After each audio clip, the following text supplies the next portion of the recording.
Everyone, welcome to Sanmarga classes. ಪ್ರಾಣಿಗಳಲ್ಲಿ ಸಂತಾನೋತ್ಪತ್ತಿ ಪಾಠದ 4ನೇ ಪ್ರಶ್ನೆ. ಯುಗ್ಮಜದಲ್ಲಿ ಕಂಡುಬರುವ ವರ್ಣತಂತುಗಳ ಸಂಖ್ಯೆ ಅಂತ ಹೇಳಿದ್ದಾರೆ. ಯುಗ್ಮಜ ಅಂದ್ರೇನು? ಈಗ ಹೆಣ್ಣು ಸಂತಾನೋತ್ಪತ್ತಿ ವ್ಯೂಹದಲ್ಲಿ ಅಂಡಾಶಯದಲ್ಲಿ ಅಂಡಾಣುಗಳು ಉತ್ಪತ್ತಿ ಆಗುತ್ತೆ ಅಲ್ವಾ? ಅದು ಫೆಲೋಪಿಯನ್ ನಾಳ ಅಥವಾ ಅಂಡನಾಳದ ಮೂಲಕ ಅಂಡನಾಳದಲ್ಲಿ ಅಂಡಾಶಯದಿಂದ ಅಂಡನಾಳಕ್ಕೆ ಬರುತ್ತೆ.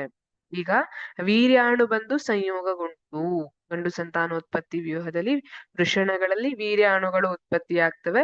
ಆ ವೀರ್ಯಾಣುಗಳು ಹೆಣ್ಣು ಲಿಂಗಾಣುವನ್ನ ಅಂಡಾಣುವನ್ನ ಸೇರ್ತು ಅಂದ್ರೆ ಅಲ್ಲಿ ನಿಷೇಚನ ಅನ್ನುವಂಥದ್ದು ಉಂಟಾಗ್ತದೆ. ಸಂಯೋಗ ಹೊಂದುವಂತಹ ಪ್ರಕ್ರಿಯೆ ನಿಷೇಚನ ಅಂತ ಕರಿತೀವಿ. ಆ ನಿಷೇಚನಗೊಂಡಂತಹ ಆ ಜೀವಕೋಶ ಏನಿದೆ ಅದು ಒಂದೇ ಜೀವಕೋಶವಾಗಿ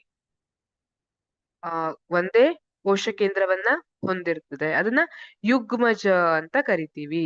ಹಾಗಿದ್ರೆ ಈ ಯುಗ್ಮಜದಲ್ಲಿ ಕಂಡುಬರುವ ವರ್ಣತಂತುಗಳ ಸಂಖ್ಯೆ ಯಾವಾಗ್ಲೂ ಮಾನವರಲ್ಲಿ 46 ಜೊತೆ 46 ವರ್ಣತಂತುಗಳು ಅಂದ್ರೆ 23 ಜೊತೆ ವರ್ಣತಂತುಗಳಿರ್ತವೆ. ಆದ್ರೆ ಯುಗ್ಮಜದಲ್ಲಿ ಎಷ್ಟು ಅಂತ ಕೇಳಿದ್ದಾರೆ ಇಲ್ಲಿ. 1 ಜೊತೆ ಅಲ್ಲ, 2 ಜೊತೆ ಸರಿಯಾದ ಉತ್ತರ ಆಪ್ಷನ್ ಬಿ.